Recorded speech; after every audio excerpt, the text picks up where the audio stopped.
Asyhadu an la ilaha illallah wahdahu la syarika lah wa asyhadu anna Muhammadan abduhu wa rasuluh. Allahumma shalli wa sallim wa barik ala Muhammad wa ala alihi wa sahbihi ajmain. Alhamdulillah, mari kita panjatkan puji syukur kehadirat Allah Subhanahu wa taala. Diberikan semangat nikmat yang luar biasa. Bapak semua, saya kalah semangat tadi. Qadarullah, saya itu di rumah kalau sudah pada isya ya wis mapan tidur, kalau enggak ada aktivitas. Karena dulu kami dapat materi sirah itu salah satunya adalah membiasakan tidur pada isya. Karena tubuh kita ini diciptakan dari tanah, saripati tanah, dan tanah itu ada hubungannya dengan pergerakan matahari dan bulan. Makanya kalau orang dulu itu ngelihat kalender itu ya dari bulan. Setahu saya gitu. Betul saya ini masih ngoten apa mboten. Jadi kalau ngelihat kok purnama ini, kok berarti pertengahan bulan. Kok sabit misalkan, oh berarti awal bulan atau akhir bulan. Makanya kemudian kita ada syariat puasa Ramadan itu mesti pembahasan ru'yatul hilal dibahas. Kenapa? Karena pengecek tanggal itu ya dari kalender, itu ya dari bulan itu. Adapun matahari itu berkaitannya dengan aktivitas kita sehari-hari. Kalau bulan itu bulanan, kalau matahari itu hubungannya dengan aktivitas kita sehari-hari. Yang paling terasa banget adalah jadwal sholat. Jadwal sholat itu ngukurnya pakai matahari. Jadi misal subuh niku fajar tuh. Fajar mulai kelihatan itu subuh. Fajar berganti dengan syuruk, berarti subuh pun telas waktalipun. Sudah masuk waktu duha. Nanti untuk masuk zuhur pakai bayangan, berarti matahari mulai. Nanti asar juga sama. Maghrib itu senja sudah mulai kelihatan dan matahari sudah mulai sebagiannya masuk ke tempat terbenamnya. Kapan waktu isya datang adalah ketika senja itu sudah bersih, tidak ada senja, berarti isya sudah masuk. Berarti tubuh kita ini oleh Allah didesain berhubungan dengan matahari dan bulan. Makanya pun isya, Rasul itu segera menemui istrinya di kamarnya. Itu bahasanya kata ini ngobrol gitu ya, sama istri ngobrol.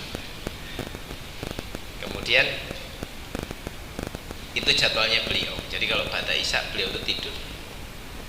Sehingga kita ini diminta untuk mengikuti Rasulullah SAW pada isya itu tidur. Kecuali ada kecualinya. Diperbolehkan pada isya tidak tidur untuk 3 hal. 1, majelis ilmu. 2, ngobrolnya suami istri. Nah, itu boleh. Begadang boleh. Yang ketiga adalah urusan mendesak muslimin yang harus diselesaikan malam itu. Itu diperbolehkan ya. Jadi kalau majelis ilmu boleh. Nah, qadarullah saya itu tadi ya pada isya sudah nemoni istri gitu. Tidur Pak, tidur. Nah, anak-anak ditidurkan pada isya, semua tidur sudah. Saya mapan terus. Qadarullah kok ada anak nangis tadi terus karena kamar kami pisah. Saya datengin, habis dimapan ke lagi. Qadarullah Pak, sikit telepon. Gak lupa toh? Oh lupa aku. Qadarullah lupa saya. Terus oh iya di Aroyan. Padahal kemarin sempat ketemu Nafisa sama teman-teman main ke rumah. Saya bilang saya ada jadwal ke pondokmu di pantimu insyaallah. Terus itulah qadarullah itu emang. Nah ini menjadi kemudian pelajaran. Tadi saya di jalan tuh apa ya yang ingin saya dapatkan dari lupanya jadwal ini itu adalah ternyata memang kita ini ada, kalau tadi kan jadwal ya, kita diatur dengan adanya matahari dan bulan itu untuk punya jadwal aktivitas manusia di muka bumi ini. Kenapa pada isya itu tidur? Karena tubuh kita ini perlu matahari, tapi ketika matahari itu sudah tidak ada, atau sudah masuk isya, itu berarti tanda matahari sudah sama sekali nggak ada. Memang tubuh kita ini minta istirahat, kecuali tadi diperbolehkan begadang untuk 3 hal tadi, salah satunya majelis ilmu, maka itu diperbolehkan. Sehingga kalau umpamanya diprakteknya di Indonesia mesti kacau, Pak, karena rapat RT pada isya, kumpulan pada isya, belum nanti ada jadwal ronda gitu. Sehingga ini memang kita akan tahu bahwa tubuh ini tuh nanti akan minta haknya, yaitu pada isya tidur itu dia akan minta haknya. Nek mboten dituruti dampaknya ada nanti. Jadi ketika tubuh ini minta haknya istirahat, kok orang sehari-harinya begadang, bahkan dia malamnya nggak pernah tidur, giliran siang tidur sampai 12-an, itu saat itu nggak langsung kena dampaknya, tapi nanti akan ada dampaknya. Kenapa? Karena tubuh ini oleh Allah didesain ya seperti yang Allah kehendaki. Tapi ketika orang malamnya buat begadang terus, apalagi anak-anak muda hari ini sok ngegame tuh loh, Pak, itu sok tekan bengi-bengi itu kalau siang mereka tidur bisa sampai karo guling rano bedane gitu. Itu menunjukkan bahwa tanda dia zalim pada dirinya. Itu sebenarnya tidak diperkenankan. Tapi nggak bisa dibahas pakai hukum, Pak, masalahnya. Kan di Indonesia ini apa-apa pakai hukum, Pak. Apa hukumnya gitu kan? Apa hukumnya begadang? Hanya yo nek ora zalim yo rapopo misalkan gitu. Masalahnya gini, tubuh kita ini ada sinyalnya, Pak. Tidur pada isya itu tujuan utamanya adalah supaya kita bisa bangun untuk tahajud di tengah malam atau sepertiga malam terakhir. Itu jadi ngobrol dengan istri, majelis ilmu, rapat muslimin yang harus diselesaikan malam itu tidak menghalangi mereka untuk tetap tahajud di malam harinya. Kenapa? Karena memang waktu paling penting dalam hidup manusia itu justru di sepertiga malam terakhir. Dan itu tidak diwajibkan untuk sholat tahajud, tidak diwajibkan. Tapi diukurnya manusia sedekat apa dengan Allah adalah di sepertiga malam terakhirnya itu. Karena memang perintah sholat pertama kepada baginda Nabi Muhammad SAW ketika fase Mekah, beliau awal pertama menerima wahyu di Gua Hiro, ayat Iqra bismi rabbikal ladzi khalaq. Itu ayat berikutnya, perintah berikutnya adalah perintah tentang bangun di tengah malam. Di surat Al-Muzammil ataupun surat Al-Mudaththir, khususnya Al-Muzammil, itu perintah jelas Nabi diminta untuk bangun di tengah malam. Dan itu nanti untuk Rasul itu wajib. Jadi sholat tahajud buat Rasul itu wajib. Jadi sepanjang hidup Rasul itu, sejak diangkat menjadi Nabi sampai beliau wafat, beliau tidak pernah meninggalkan tahajud. Paling minimnya adalah beliau menjalankan sholat witir. Paling minimnya, kalau lagi safar, beliau itu tetap menjalankan paling tidak witir 3 rakaat. Kenapa? Karena itu wajib buat Rasul kita. Sholat syuruk juga wajib buat Rasul kita. Jadi untuk umatnya sunnah, untuk Rasulnya wajib. Itu menunjukkan betapa pentingnya sholat tersebut. Dan sepertiga malam terakhir itu adalah waktu di mana Allah, dengan bahasa hadis ya, Allah itu turun ke bumi untuk mengabulkan apapun permintaan hambanya. Ini yang kemudian menjadi waktu yang sangat penting. Nah, dari semua pembahasan tadi, bahwa ternyata ada bab yang kita itu nggak bisa ngatur, dan itu hanya Allah yang bisa ngatur, Allah yang menentukan waktunya, dan itulah temanya tentang waktu. Wes janjian ternyata lali, Pak. Itu begitulah haknya Allah. Makanya kita kalau janjian itu diperintah untuk mengucap insya Allah. Karena dulu ayat ini, surat diturunkan kalimat insya Allah itu juga karena Rasul dulu pas awalnya menjanjikan sesuatu kepada orang kafir, tapi beliau tidak mengucap insya Allah. Jadi Rasul itu ditanya oleh seorang bernama An-Nadhr bin Harith, ini orang kafir, sugih, orang penting di Quraisy pada saat itu, dan dia ini sistem dagangnya bukan hanya sekedar dagang sekitaran Mekah. Dia dagangnya lintas Persia, Romawi, Yaman, Afrika. Di lintas perdagangan besar An-Nadhr bin Harith ini. Dia ini nyari cara gimana caranya membuat dakwah Rasul itu bisa dikatakan gagal itu gimana cara. Coba pikirkan itu. Jadi orang kafir itu gitu, Pak. Memikir dengan sangat keras, bisa mengeluarkan dana yang tidak sedikit hanya untuk menggagalkan dakwah muslimin. An-Nadhr bin Harith ini dia cari tahu sampai ke Persia, ke Romawi, dia cari tahu tentang satu bab, yaitu tentang kisah. Jadi An-Nadhr bin Harith ini golek-golek cerita yang kiranya cerita ini tuh bisa mengalahkan ceritanya Muhammad, karena dia sering banget berkisah dengan Qur'annya itu. Gitu simpelnya. Maka dia nyari sampailah dia ketemu orang Yahudi di Madinah. Dia ceritakan di Mekah ada orang ngaku nabi, dan orang Yahudi itu tahu bahwa ini zamannya turun nabi. Maka ditanya oleh An-Nadhr bin Harith, beri aku cara biar saya bisa membuat dakwah dia itu gagal, biar dia bisa kupermalukan, gimana caranya. Maka orang Yahudi ini mengatakan, tanyakan kepada dia tentang 3 hal. Kalau dia bisa jawab dengan jelas, berarti dia bukan nabi. Malah gitu malahan. Karena kita nek nabi mesti ngerti kabeh gitu kan. Ini ndak.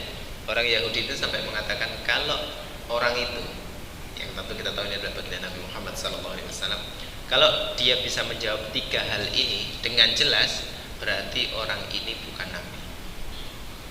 Ya berarti sok tahu gitu. Pertanyaan itu adalah satu, tanyakan kepada dia tentang roh, tentang arwah. Yang kedua, tanyakan kepada dia tentang 7 orang atau pemuda-pemuda yang ditidurkan di dalam gua.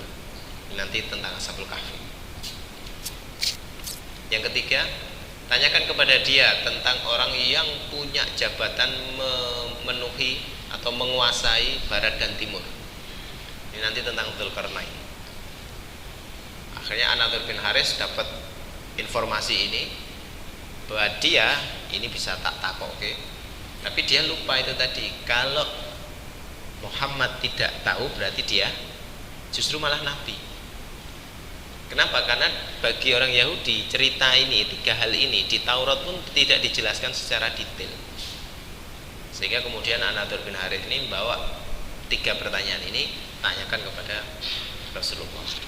Ditemuilah Rasulullah oleh An-Nadhr bin Harith ini. Dia tanyakan, oleh Muhammad, jelaskan kepadaku, kau sering banget berkisah di pasar-pasar, kau sampaikan cerita-cerita nabi-nabi itu, maka jelaskan kepadaku tentang 3 hal. Apa itu roh? Kemudian yang kedua, kisah tentang orang yang ditidurkan di gua ratusan tahun. Yang ketiga, tentang orang yang menguasai bumi ini dari timur dan baratnya. Di situ tuh Rasul, karena Rasul belum dapat wahyu tentang itu, surat Al-Kahfi belum turun pada saat itu. Maka Rasul menjawab, aku tidak tahu. Kalau mau nanti aku akan jelaskan. Karepe Rasul adalah nunggu wahyu datang, nanti malam tak jelasin kalau wahyu itu sudah datang. Hanya saja Rasul itu tidak mengucap insya Allah. Rasul cuma bilang nanti malam. Nah, sementara An-Nadhr bin Harith ini juga itu tadi, ketika jawabannya Muhammad ini jawabannya tidak tahu, harusnya ini nabi, karena sesuai dengan apa yang diomongkan oleh Yahudi. Tapi kan sebagai musuh Islam dia nggak mau ngomong itu. Dia cuma akhirnya nunggu jawabannya Muhammad aja. Nah, karena Rasul bilang nanti malam, An-Nadhr bin Harith nunggu sampai malam, ternyata wahyu nggak turun, Pak. Rasul juga nunggu kan, ini kok nggak ada penjelasan dari Allah gitu. Ditunggu, besoknya nggak datang lagi, wahyu tidak turun. ditunggu sampai berhari-hari Pak. Kan Rasul juga rada kisinan Pak, karena menjanjikan nanti malam ternyata berhari-hari tidak datang. Wah, itu dimanfaatkan An-Nadhr bin Harith untuk mencela Rasul. Wah, ternyata Muhammad memang tidak tahu tentang semua yang kalian tanyakan. Padahal Yahudi sudah bilang tadi, kalau dia tidak tahu berarti dia justru nabi. Tapi kalau dia bisa menjelaskan dengan detail berarti dia malah justru bukan nabi. Tapi oleh An-Nadhr bin Harith karena dia curang, yang itu tidak disampaikan. Itu dia sembunyikan itu. Yang jadi pembelajaran adalah justru karena Nabi tidak tahu berarti jelas itu Nabi. Yang kedua, karena Nabi tidak mengucapkan insya Allah, itu yang kemudian nanti Allah tegur. Kalau janjian pakai kalimat insya Allah, singkatnya nanti baru beberapa hari diturunkanlah surat Al-Kahfi itu.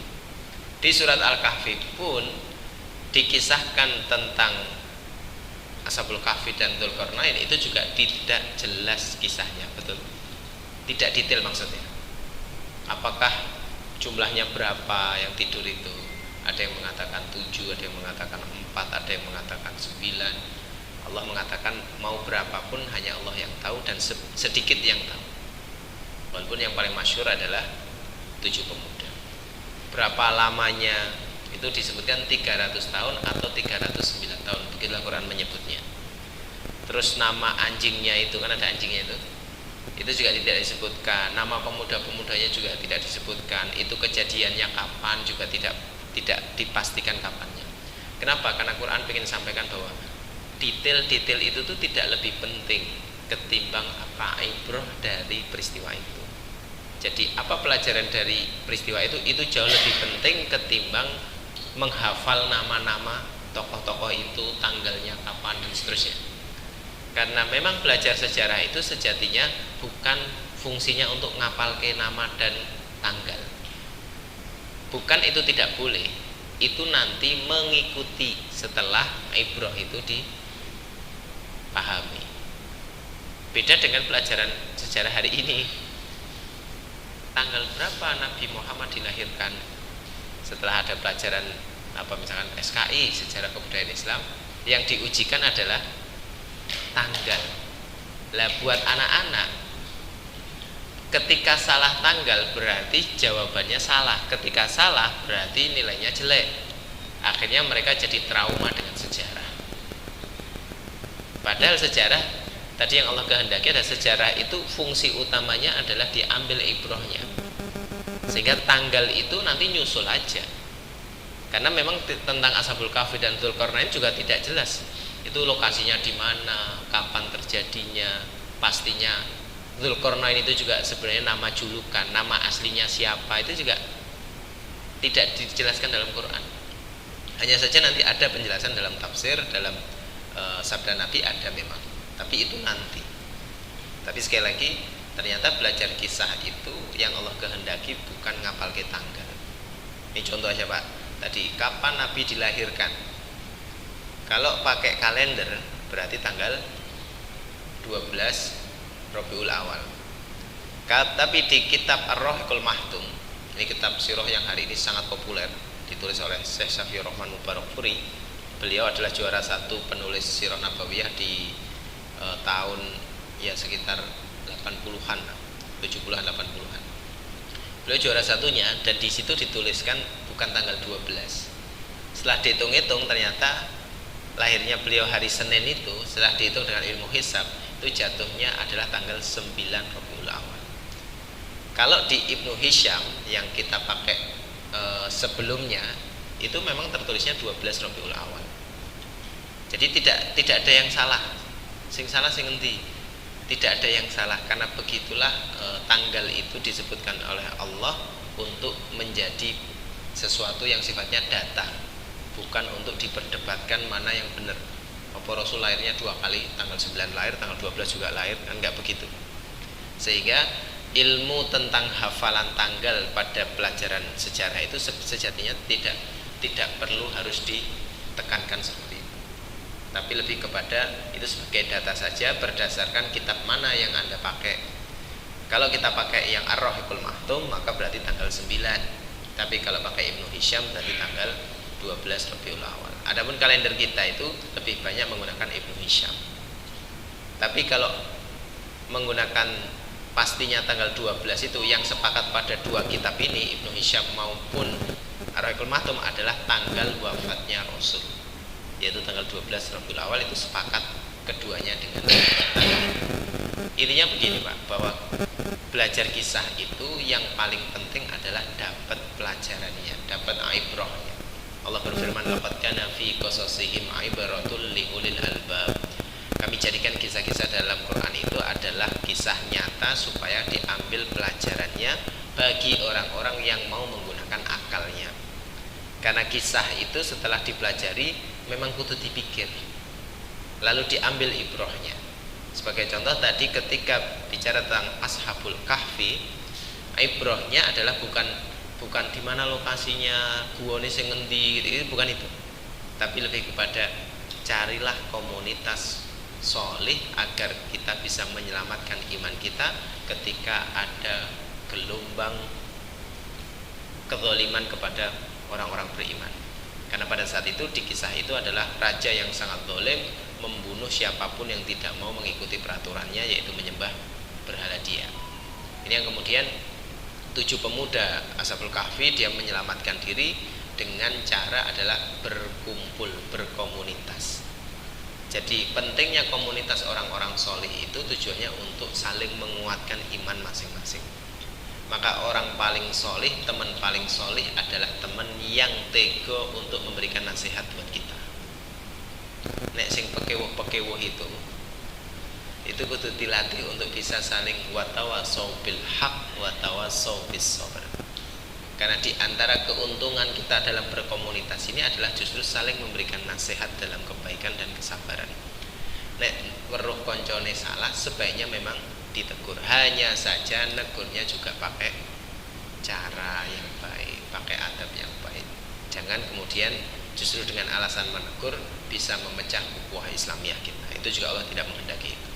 Jadi ibrah dari pelajaran Ashabul Kahfi adalah carilah komunitas yang baik agar terhindar dari fitnah kezaliman. Adapun Dzulqarnain itu adalah temanya adalah ketika kita punya jabatan. Karena Dzulqarnain adalah orang yang punya jabatan yang menguasai dari timur dan barat. Makanya disebut Dzulqarnain, pemilik 2 tanduk. Maksudnya adalah dia menguasai dari ujung barat dan ujung timur dalam kekuasaan dia, sampai dia bisa membuat Ya'juj Ma'juj itu tidak bisa menembus tembok yang dia buat. Jadi jabatan digunakan untuk menghentikan kezaliman.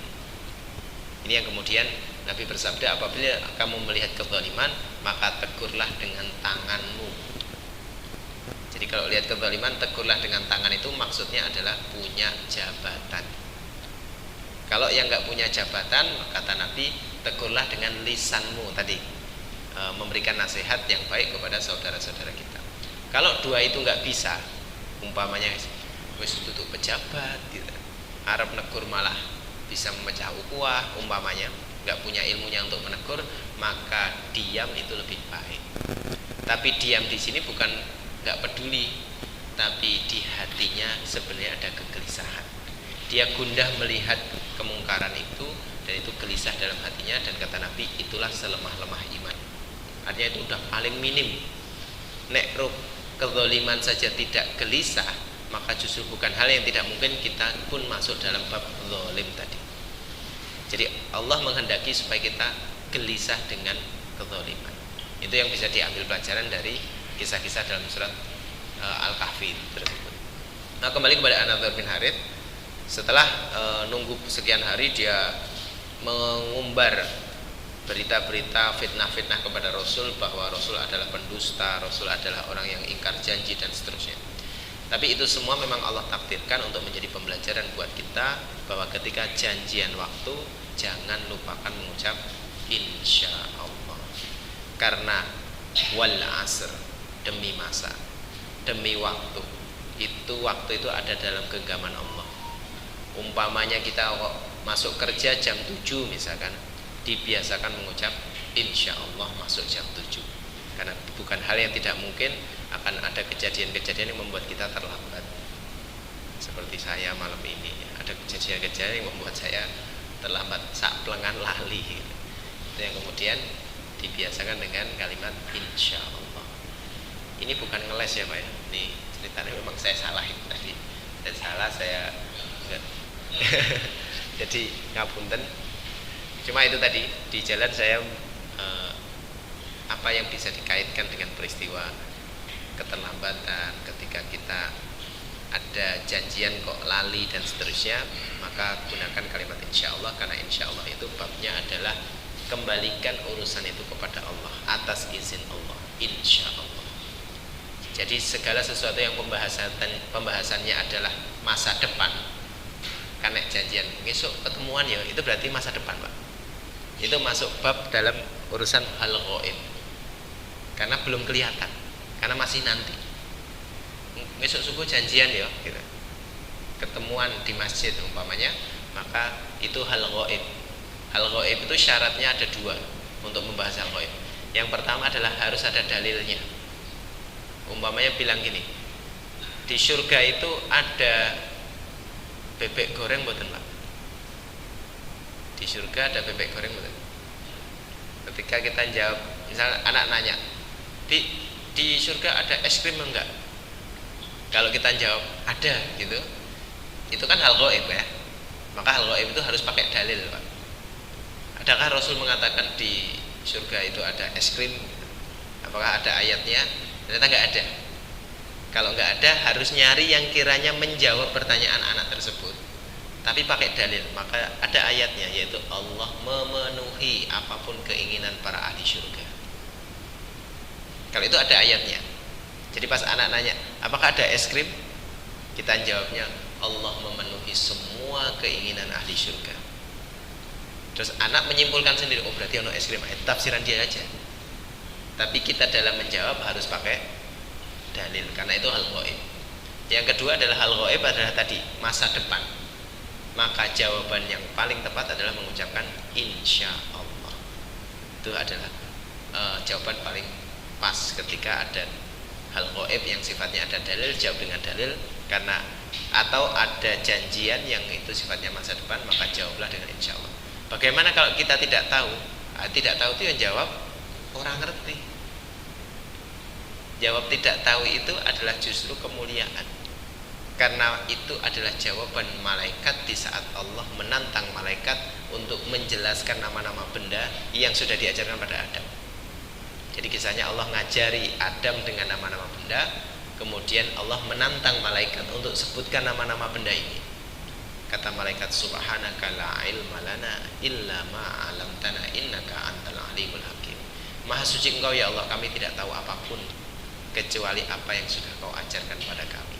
Jawaban ini jawaban nggak tahu sebenarnya. Maka nggak tahu itu justru adalah bagian dari ilmu.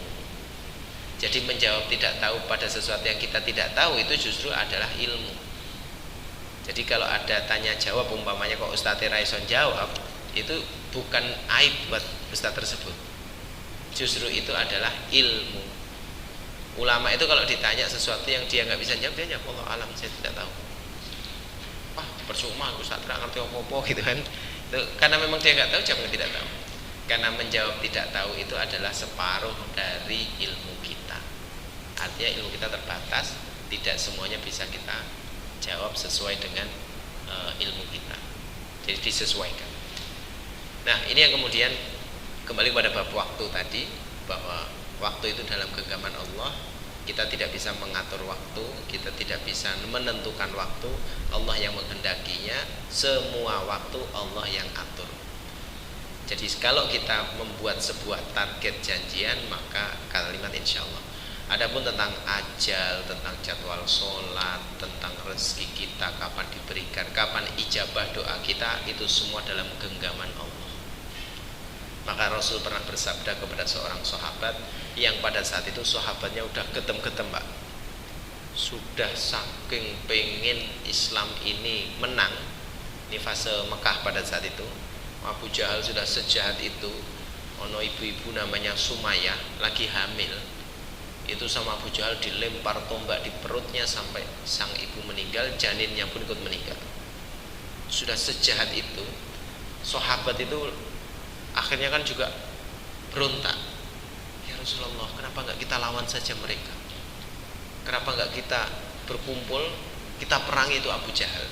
Ini masih di fase Mekah. Kata Rasulullah, tidak ada perintah itu. Ternyata Allah menghendakinya muslimin di fase itu agar meningkatkan kesabarannya menghadapi itu. Jadi pelajaran pertama yang didapatkan di fase Mekah itu salah satunya adalah tema tentang sabar. Dan Rasul mengatakan, dulu kaum sebelum kalian, para pengikut Nabi dan Rasul sebelum kalian, itu ada yang hukumannya, disiksanya adalah dibenamkan tubuhnya ke dalam tanah, disisakan kepalanya, lalu digergaji kepalanya menjadi dua, dan mereka bersabar. Ada yang diikat tangan kakinya bentuk segi empat gitu, ditarik dari berbagai sisi, diikat kepada kuda, kemudian kudanya disembelih, sehingga sang kuda ini semuanya lari dari empat arah yang berbeda. Akhirnya tubuhnya pecah. Itu dulu orang mempertahankan iman tuh sampai kayak gitu. Itu kata Rasul, dulu mereka bersabar. Siksaan seperti itu mereka bersabar. Maka kalian, kata Rasul, selalu dalam kebaikan sepanjang kalian tidak buru-buru.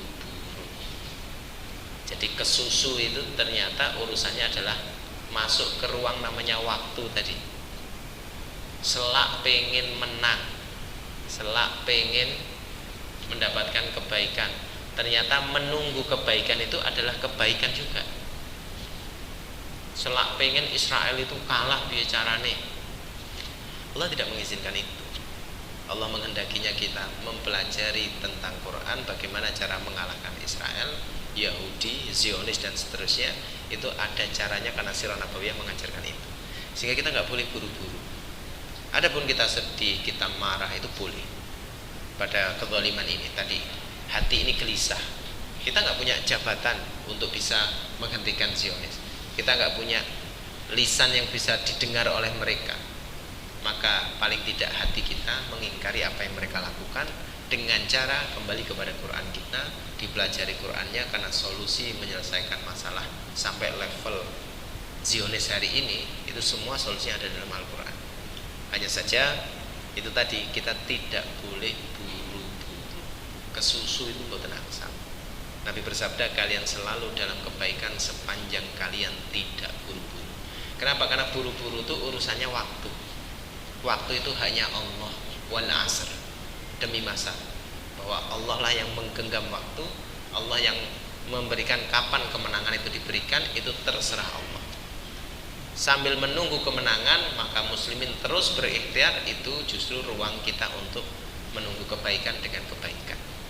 Sehingga nggak boleh kita ngatur waktu, apalagi urusan-urusan yang sudah Allah tentukan. Umpamanya subuh 4:30, ben rodok penak dijokke wae jam 3 misalkan, mboten angsal. Semua urusan waktu itu hanya Allah. Adapun manusia diberikan ruang janjian boleh. Masuk kerja jam segini, pulang jam segini, tapi pakai kalimat insya Allah. Jadi kalau umpamanya ada keterlambatan dan sesuai dengan udzur syar'i, bukan karena malas, sengaja nelat dan seterusnya, maka itu adalah kebaikan. Adapun orang kemudian sengaja kerja, sengaja nelat umpamanya, itu urusan khianat dia di hadapan Allah. Karena ada janjian. Janjiannya ada akadnya, namanya akad ijarah, gaji. Kok sengaja nelat, itu berarti ada sesuatu yang dia khianati dengan akad itu. Dan tentu Allah tidak ridho dengan itu. Maka sekali lagi, urusan waktu inilah yang kemudian kita jadikan pembelajaran buat kita. Allah berfirman, wal asr innal insana lafi khusr. Tiba-tiba setelah bicara waktu, Allah bicara bahwa Allah berfirman semua manusia rugi, wabeh, semua mengalami kerugian. Illal ladzina amanu wa amilus solihati wa tawassaw bil haqq wa tawassaw bis sabr. Kecuali 3 hal, semuanya rugi kecuali 3 hal. 1, orang yang beriman. 2, yang beramal soleh. Yang ketiga, memberikan nasihat pada al-haq dan kesabaran. 3 inilah yang tidak rugi. Sementara kalau Bapak temukan kata rugi di dalam Al-Quran itu artinya urusannya dengan neraka, Pak. Segala sesuatu yang sifatnya rugi, merugi, tidak beruntung, itu semua urusannya neraka. Sebaliknya kalau Allah bicara tentang beruntung, orang kemenangan, kemudian ya ini apa? Ya beruntung, menang, sama ada satu lagi yang itu tuh intinya adalah tentang surga. Sehingga kalau Allah menyampaikan semua manusia masuk neraka kecuali, berarti yang tiga ini didewek, Pak. Ini menunjukkan bahwa betapa dominasi mayoritas manusia itu nanti cemplung neraka. Nabi sampai bersabda, jumlah orang di surga dengan di neraka itu seperti sapi yang berwarna putih, kemudian ada titik warna hitam di situ, dan yang hitam itulah yang masuk surga. Cuma titik doang. Sementara dominasi yang lain warna putih itu adalah ahli neraka. Dan Nabi melanjutkan, namun kelak akan sebaliknya, yang putih itu adalah ahli surga, yang titik tadi adalah ahli neraka. Kenapa? Karena yang sudah di neraka tadi sebagian besarnya oleh Allah diampuni, sehingga mereka akhirnya masuk ke surga. Tentu kita nggak pengen yang itu, Pak. Kita pengennya adalah yang dari awal masuk surga. Makanya doa kita, Rabbana atina fid dunya hasanah wa fil akhirati hasanah wa qina adzabannar. Menjauhkan kami dari api neraka ya Allah. Lindungi kami dari api neraka ya Allah. Jadi kita tuh pengennya yaumul hisab, setelah padang mahsyar dihisab, terus lewat jembatan langsung masuk surga. Itu kita pengennya gitu. Dan cara untuk bisa masuk itu adalah tadi, alladzina amanu wa aminus shalih wa tawassaw bil haqq wa tawassaw bis sabr. Syaratnya tiga tadi, beriman, beramal shalih, dan saling memberikan nasihat kepada kebaikan dan kesabaran. Yang menjadi menarik, kenapa nasihatnya harus ada kata al-haq wa tawassaw bil haqq. Kenapa? Karena ada nasihat yang tidak hak, Pak. Ada nasihat yang batil. Ada nasihat yang justru itu melanggar syariat tapi bentuknya koyo nasihat yang baik gitu. Contoh, jadilah dirimu sendiri. Wah, kayaknya bagus ya, Pak ya. Biar orang itu bisa menjadi apa yang dia inginkan gitu. Itu kalimat sesat, Pak. Jadilah dirimu sendiri itu akan menunjukkan manusia cenderung kepada apa yang dia inginkan sendiri, sehingga dia jadi sulit diatur. Wis rasa ngurusi uripku. Itu kalimat-kalimat yang sebenarnya bisa berbahaya untuk diri dia sendiri. Karena dalam Islam, hidup itu dalam aturan Allah, aturan syariat. Adapun kita salah, ikuti dengan bertaubat, bukan sakarepe dhewe. Karena kalau kabeh wong sakarepe dhewe, maka apalah arti aturan? Apalagi terus ada muncul kalimat aturan dibuat untuk dilanggar. Jadi ini kalimat-kalimat seperti ini tidak diperbolehkan. Jadi ada nasihat yang sepertinya baik padahal itu menjerumuskan. Dan itu sudah ada dari zaman Nabi Adam. Iblis mengatakan, demi Allah aku adalah pemberi nasihat yang amanah. Saat dia menawari Adam untuk makan buah yang Allah melarang Adam untuk mendekati pohonnya, yang Iblis mengatakan ini adalah buah khuldi. Jadi yang ngasih nama khuldi itu Iblis, Pak. Iblis yang ngasih nama khuldi, yang khuldi itu artinya abadi. Dan itu bagian nipunya Iblis kepada Nabi Adam dengan kalimat aku adalah pemberi amanah, pemberi nasihat yang amanah. Setelah kata al-haq, Allah ikuti dengan kata sober, wa tawassaw bil haq wa tawassaw bis sabr. Kenapa harus ada kata sabar di situ? Karena memberi nasihat itu harus sabar, Pak. Anak itu kita kasih tahu mendino rak mesti langsung lurus ya, Pak. Enggak mesti langsung manut, memang harus sabar. Dan yang diberi nasihat juga harus sabar. Karena kadang nasihat itu nyelekit, betul ya. Le ngandani nasihat ket mau nyinggung aku terus ki umpamanya. Itu hati itu enggak siap, maka perlu kesabaran. Jadi nasihat-nasihat itu perlu, yang menyampaikan nasihat harus sabar, yang diberi nasihat juga harus sabar. Orang-orang yang punya kebiasaan ini, dia beriman, dia beramal soleh, dia menerima nasihat al-haq dan sabar dengan kesabaran, maka dialah orang-orang yang beruntung. Hanya saja ayat ini bahasanya bukan begini. Orang-orang yang beruntung adalah orang yang beriman, beramal soleh dan menerima nasihat dan sabar. Bahasanya tidak begitu. Bahasa yang Allah pakai firman-Nya adalah wal asr innal insana lafi khusr. Kabeh manusia rugi kecuali, itu kan lebih kekuatannya berbeda, Pak. Makanya kita masuk Islam itu, atau kalimat masuk Islam adalah asyhadu alla ilaha illallah. Tidak ada Tuhan kecuali Allah. Itu lebih kuat. Maka masuk Islam itu bukan dengan kalimat qul huwallahu ahad. Kan seolah sama. Yang intinya Allah itu satu, esa. Tapi secara kekuatan lebih kuat dengan kalimat la ilaha illallah. Enggak ada Tuhan kecuali Allah. Makanya Dr. Zakir Naik itu kalau ketemu orang ateis, dia bilang, kamu sudah seperempat masuk Islam sebenarnya. Kenapa? Karena kamu menyatakan tidak ada Tuhan. Perlu ditambahi illallah. Karena orang ateis itu nggak percaya ada Tuhan. Ini bahasa Zakir Naik untuk biar ada optimis saja buat orang-orang ateis itu, memberikan harapan bahwa kau juga dicintai Allah. Maka kamu sudah seperempat masuk Islam saja nih. Maka ikutilah dengan illallah wa asyhadu anna Muhammadar Rasulullah. Munculkan kalimat itu, maka kamu yang tadinya ateis akan berubah menjadi muslim dan kamu orang yang dicintai Allah. Wallahu a'lam bishawab. Jazakumullah khair, barakallahu fikum. Demikian yang bisa kami matur. Tema kita malam hari ini adalah tentang waktu. Gara-gara telat nih tadi, jadi saya di jalan kepikiran apa ya materinya ya. Kemudian materi ini yang bisa kami matur. Adapun tadi keterlambatan kami mohon maaf. Semoga Allah mengampuni kesalahan kami. Jika ada benarnya itu semua dari Allah. Jika ada kekurangan, kesalahan, kefakiran, kedhaifan yang kami, semoga Allah mengampuninya. Saya tutup dengan kafaratul majlis. Subhanakallahumma wa bihamdika asyhadu an la ilaha illa anta